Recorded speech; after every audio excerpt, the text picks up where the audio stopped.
Olá a todos, vamos para a nossa primeira aula do Catecismo da Igreja Católica. Nós fizemos uma aula há uns dias atrás, a primeira aula da História da Salvação. Hoje nós vamos fazer a primeira aula do Catecismo da Igreja Católica. Daqui a 2 dias nós faremos a primeira aula da Catequese Litúrgica da Missa. Então, para começar essa aula, vamos rezar uma Ave Maria pedindo a Nossa Senhora que nos auxilie. Em nome do Pai, do Filho e do Espírito Santo. Amém. Ave Maria, cheia de graça, o Senhor é convosco.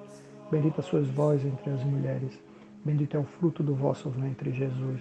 Santa Maria, Mãe de Deus, rogai por nós, pecadores, agora e na hora de nossa morte. Amém. Nossa Senhora Rosa Mística, rogai por nós. Nossa Senhora de Fátima, rogai por nós. São Sebastião, rogai por nós. São João Paulo II, rogai por nós. Em nome do Pai, e do Filho e do Espírito Santo. Amém. Pois bem, nós vamos dar início às aulas sobre o Catecismo da Igreja Católica e, como eu falei na introdução, nós vamos utilizar para estas aulas o compêndio do Catecismo da Igreja Católica, que eu já coloquei a imagem deles aqui no grupo e vocês podem adquirir. Também passei, não lembro se eu passei aqui no grupo, o PDF, acredito que sim, mas quem precisar pode procurar na internet, ele é disponível no site do Vaticano, inclusive, e tem PDF na internet, é só procurar. Então, o compêndio do Catecismo da Igreja Católica, porque ele é um livreto que passa pelas questões do catecismo com perguntas e respostas. Então, nós vamos estudar por ele, que fica um pouco mais fácil da gente entender, e depois todo mundo fica na obrigação de ler todo o Catecismo da Igreja Católica na íntegra, o catecismo mesmo. Mas vamos começar fazendo a seguinte pergunta: o que é o catecismo? O que é um catecismo? E para que serve o catecismo? Qual a finalidade dele? Por que é que surgiu o catecismo? Então, a primeira coisa que nós precisamos entender é o que significa a palavra catecismo. A palavra catecismo significa, se a gente for olhar no dicionário, um livro que contém instruções. Então é um conjunto de instruções sobre os princípios, os dogmas e preceitos de doutrina religiosa, especialmente a cristã. Então, é um conjunto de instruções sobre os dogmas da doutrina religiosa da Igreja. E a palavra catecismo é uma palavra de origem grega. Depois ela foi traduzida para o latim catequismus, que denota, tem o significado de instruir a viva voz. Se refere a uma educação religiosa do cristianismo. É como se fosse o significado da palavra é como se fosse uma explanação oral da doutrina religiosa, que mais para frente ela deixou de ser oral e passou a ser, aliás, não é que deixou de ser oral, o catecismo continua sendo oral. As pessoas que ensinam catequese fazem de forma oral, conversando, dando aula para as pessoas, conversando com as pessoas. Só que isso foi com o advento da escrita, da impressão, isso foi escrito e foi impresso, como a gente conhece hoje, o Catecismo da Igreja Católica. Mas a palavra, ela significa instruir a viva voz. E, mais objetivamente, o conceito de catecismo é o conjunto de instruções sobre os princípios e dogmas de uma doutrina religiosa, especialmente a religião cristã e mais especificamente a católica. Mas qual é o objetivo do catecismo? Por que é que foi montado um catecismo? Então, se a gente observar, nós vamos estudar na história da salvação como é que se deu o crescimento do povo judeu, né? Como se deu a revelação ao povo judeu e até chegar ao cristianismo. Quando Jesus Cristo vem, que é a perfeita revelação, ele deixa muitos ensinamentos. E muitos desses ensinamentos ficaram escritos, a igreja compilou esses escritos do que ele fez no que a gente chama de evangelhos. E depois dos evangelhos que trata sobre a vida de Jesus Cristo, né, a palavra evangelho significa boa nova ou boa notícia. Então, depois da escrita do evangelho, os cristãos passaram a viver sem o Cristo e já no tempo que a gente chama no tempo da igreja. Então, nesse tempo da igreja, os primeiros cristãos começaram a desenvolver certas práticas que se separaram das práticas do judaísmo, né? Então, os cristãos tinham práticas específicas que se moldavam e se configuravam com o que o Cristo ensinou, né? Com o que recebeu da lei de Moisés, né? Do povo judeu, mas implementada, né? Consolidada com o que Jesus Cristo ensinou. E aí vieram alguns escritos do Novo Testamento, a partir dos Atos dos Apóstolos, até chegar ao último livro da Bíblia, que é o Apocalipse. Então, os primeiros cristãos começaram a perceber que algumas coisas não estavam escritas na Bíblia, mas que eles entendiam que aquilo era um mandamento de Jesus Cristo. Então, os primeiros cristãos começaram a passar de forma oral uma certa doutrina. E já perto do ano 100, existia que a gente, de forma oral na época, mas um pequeno livreto que se chama a Didaquê. É como se fosse a doutrina dos 12 apóstolos. É um protótipo do catecismo, né? Isso no primeiro século. Do primeiro para o segundo século apareceu esse, vamos chamar de catecismo, chamado Didaquê, que era a doutrina dos 12 apóstolos. Essa Didaquê, ela ficou sendo espalhada, vamos dizer assim, as pessoas a seguiam e conheciam de certa forma, alguns cristãos conheciam, e ela se estendeu, né, até o século XVI, quando foi promulgado oficialmente o primeiro catecismo da Igreja Católica depois do Concílio de Trento. Então veja, do ano 100 até o ano 1500 e alguma coisa, tiveram aí 14 séculos, 13 séculos, né? 1400 anos aproximadamente, entre um escrito e o outro. Então, nesses 1400 anos, e vamos colocar nesses 1500 anos, a igreja foi amadurecendo, né? As Sagradas Escrituras já estavam consolidadas, o magistério da igreja já estava consolidado desde os apóstolos, só se reforçava, e a sagrada tradição ensinada desde os apóstolos até aquele momento, ela vinha em franco crescimento, né? E muitas dúvidas apareceram nesses 15 primeiros séculos. Se hoje a gente ainda tem dúvidas sobre algumas coisas, se deve ou não fazer na igreja, naquela época, tinham muito mais, né? Então o clero, o magistério da igreja estava sempre, de vez em quando, se reunia em concílio para definir determinadas condutas para dentro da igreja. Porque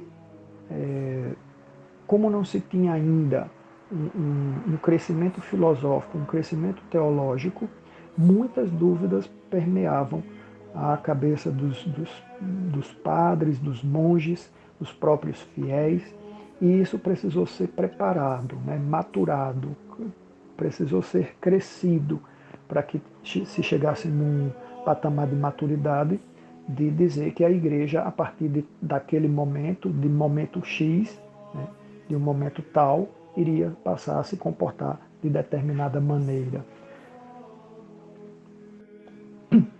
Então, muitas heresias, nesses 1400 anos, nesses 1500 anos, muitas heresias apareceram. E como é que as heresias eram combatidas? Eram combatidas normalmente por santos que se destacavam, escreviam suas doutrinas, ensinavam os povos, né?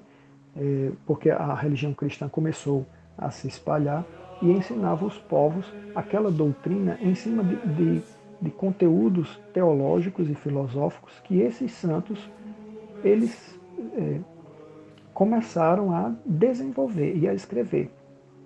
Então nós temos no século IV a figura de Santo Agostinho, por exemplo. Nós temos no século XII para XIII a figura de Santo Tomás de Aquino e outros santos que eu não me lembro agora, que escreveram muita coisa, que nós chamamos os padres da igreja, né? Desde a Idade Antiga até o meio, mais ou menos, da Idade Média. Esses santos apareceram e combateram heresias e escreveram o que hoje a gente traz de doutrina da Igreja Católica.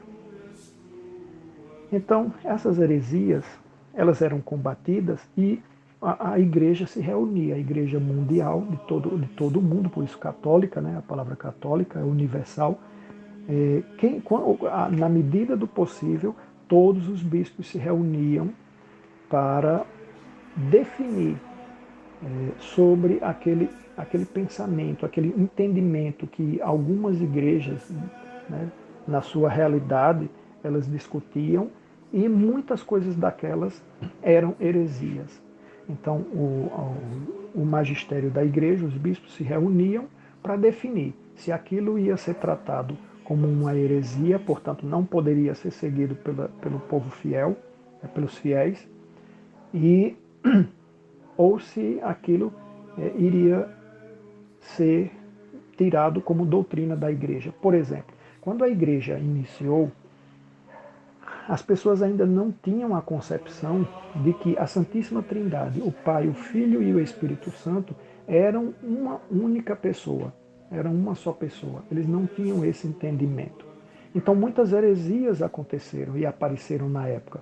Uma delas dizia que Jesus Cristo, ele era Deus verdadeiro, uma pessoa divina, uma alma divina que era infundida num corpo humano.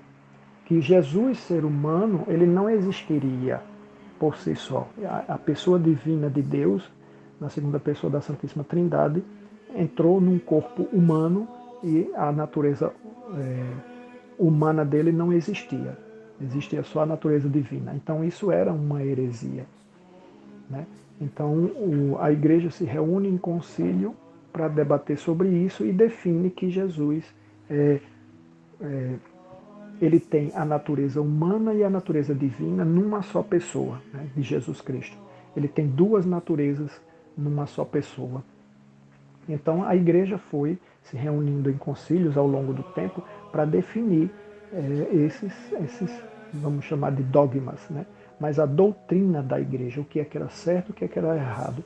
As pessoas que continuavam na heresia, fazendo as coisas erradas, pregando as coisas erradas, eram chamadas a atenção pelo o Papa, ou o bispo local, o ordinariado local, definia um inquisidor, e esse inquisidor ele iria estudar tudo aquilo que aquela pessoa estava dizendo, ouvir as pregações daquela pessoa, ler todos os escritos daquela pessoa sobre aquela heresia. Depois que ele compilava tudo aquilo e ele entendia que aquilo era herético, eles montavam um tribunal para fazer o julgamento daquilo, chamava a pessoa fazia o depoimento, o inquisidor ficava, nesse período de investigação, ficava morando praticamente com a pessoa para ver a conduta da pessoa, ver se aquilo era de má fé ou se era uma inspiração divina, né? Se estava certo ou se estava errado. Quando era visto que estava errado, a pessoa julgava, o clero, né, julgava a Inquisição, julgava a pessoa, e a pessoa era convidada a deixar tudo aquilo que ela estava pregando de lado. Se a pessoa não quisesse, aquela pessoa ia para o tribunal, era julgado e era condenado. E muitas vezes foram condenadas à morte, né? Se a pessoa não se corrigia do erro dela e não parava de pregar as coisas erradas contra a igreja, né, contra o que a igreja entendia, algumas pessoas dessas foram mortas. Não vou entrar aqui na questão da Inquisição, isso pode ser discutido num outro momento, nós não vamos entrar nesse curso aqui, falando propriamente de Inquisição. Tem muita coisa boa escrita sobre a Inquisição para combater as mentiras que aconteciam, inclusive o número de mortos que dizem que a Inquisição tem, que é mentirosa, né? Nos arquivos do Vaticano tem todos os processos inquisitoriais promulgados, né, preparados pela Igreja, e lá tem o número de condenados, o número de mortos e o número de absolvidos. Já a Inquisição espanhola, que é dita que matou muita gente, a Inquisição lá instituída foi pelo governo dos imperadores, reis da época. Então não era a igreja que fazia essa Inquisição. A gente tem que separar as Inquisições. Então o inimigo do rei pregava alguma coisa que ele dizia que era uma heresia, montava um tribunal, julgava, claro, condenando o inimigo dele e mandava matar. E essa conta hoje em dia cai como sendo na Igreja Católica, e na verdade é uma separação disso. Bom, mas então para combater as heresias, a Igreja se reunia em concílio e definia dali para frente, com os documentos do concílio, os dogmas. Mas nos idos do Concílio de Trento, no ano 1500 e alguma coisa, século XVI, então a Igreja, com São Pio V, ele define escrever um catecismo. O que é um catecismo? Um conjunto de regras. É um livro que tinha lá as regras e os dogmas e a doutrina da religião cristã católica. Então, a partir dali, a gente tinha oficialmente um livro da doutrina, ensinando tudo que a gente deveria crer e tudo aquilo que a gente não deveria crer, né? Principalmente no que se deve crer. Tudo que está contra aquilo a gente não deve acreditar. Então São Pio V montou esse catecismo, que foi o primeiro, e esse catecismo ficou quase 500 anos. Ele só foi mudado depois do Concílio Vaticano II, que do Concílio de Trento até o Concílio Vaticano II, a Igreja cresceu, né, em quase 500 anos, cresceu mais ainda, e foi necessário se reunir em concílio. Já tinha havido, na época do Catecismo de São Pio V, a necessidade também se fez presente, porque estava no momento da heresia protestante, que fez com que as pessoas deixassem de acreditar em muitas coisas que a Igreja Católica ensinava. Então São Pio V, após o Concílio de Trento, para já preparar uma contra-reforma, né, ou uma contra-revolução contra os protestantes, então, e para assegurar o entendimento da Igreja Católica para que os fiéis não caíssem em heresia, ele resolve, após o Concílio de Trento, fazer este catecismo, que a gente chama do Catecismo de São Pio V, que ele era num formato de perguntas e respostas, né? Por exemplo, quem é Deus? Então, Deus Pai é o Criador do universo, do céu e da terra, etc, etc. Que a gente aprendeu, quem nasceu antes de 1992, quem fez a primeira Eucaristia antes de 1992, estudou pelo Catecismo de São Pio V. Então, em 1960 e alguma coisa, 62 a 65, 63 a 65, houve o Concílio Vaticano II. Então, com o Concílio Vaticano II, muita coisa aconteceu do catecismo, do tempo do Catecismo de São Pio V, né, a promulgação dele, do Concílio de Trento até o Concílio Vaticano II, muita coisa aconteceu. O catecismo precisou ser modernizado, né? Vamos falar assim, de uma forma para trazer todo aquele ensinamento numa linguagem mais apropriada à atualidade, sem tirar toda a doutrina que já vinha sedimentada pelo povo católico, mas colocar de uma forma entendível, vamos dizer assim, para o povo que vive agora nestes séculos. Então, São João Paulo II, após o concílio, quando ele assumiu, né, em 1979, depois do concílio Vaticano II, ele pediu para que fosse preparado um catecismo que foi promulgado em 1992, que é esse catecismo agora que a gente conhece da capinha amarela. É esse catecismo que nós utilizamos hoje, que é este que nós vamos estudar aqui. Então, este catecismo mais atual, ele contém a doutrina da Igreja Católica. Então, esse catecismo novo, o que é que ele contém? Então, ele contém toda a doutrina da Igreja Católica, né? E ele direciona os fiéis para que os fiéis não caiam em heresia. Então, todo cristão católico, ele precisa saber, conhecer o catecismo da Igreja Católica, para que ele não caia em heresia e não saia fazendo coisas que não é da nossa igreja, né? Que não é, na verdade, que não é da Igreja de Cristo, né? Então, lá está escrito tudo o que a Igreja Católica acredita. Então começa lá, explicando quem é Deus, quem é Jesus Cristo, quem é o Espírito Santo, né? O que é a Santíssima Trindade, né? Depois vem o credo, né? Niceno-Constantinopolitano, sendo meditado e explicado cada parte, né? Por que a gente diz que crê em um só Deus, Pai Todo-Poderoso, né? Criador do céu e da terra, de todas as coisas visíveis e invisíveis, né? Que fala, vai então na sequência, fala Jesus Cristo, né?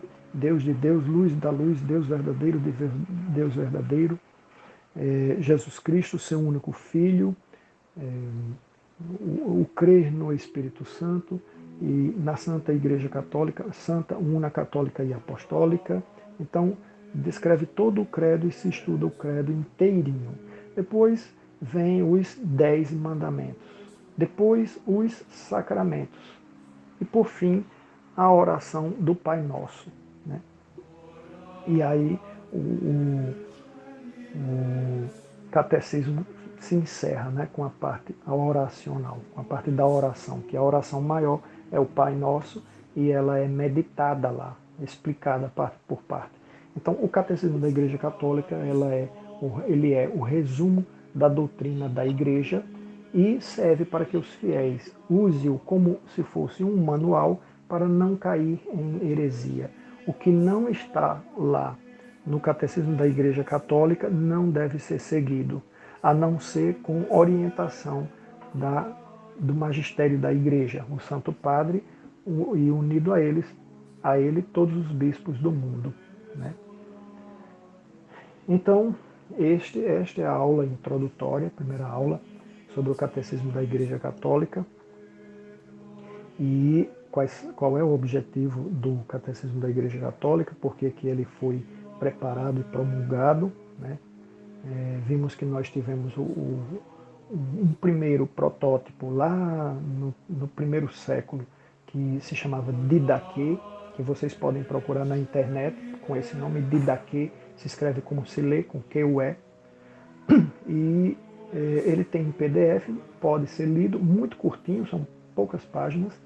Depois, no ano de 1500 e alguma coisa, pelo tempo da Reforma Protestante, 1540 e poucos, eu acho, pouco depois da Revolução Protestante, então São Pio V, reunido com os bispos no Concílio de Trento, define muitas coisas da Igreja, uma contra-reforma, e ele decide confeccionar um catecismo, que esse catecismo ficou por quase 500 anos valendo, né, até que viesse os outros concílios e finalmente o último concílio que aconteceu, que foi o Concílio Vaticano II, e após o Concílio Vaticano II, São João Paulo II resolveu pegar o catecismo de São Pio V, com tudo que a Igreja aprendeu nesses 500 anos, e preparar o novo catecismo da Igreja Católica, que foi promulgado em 1992. E é este que nós temos, está temos hoje em dia está válido, né? A gente seguia por ele.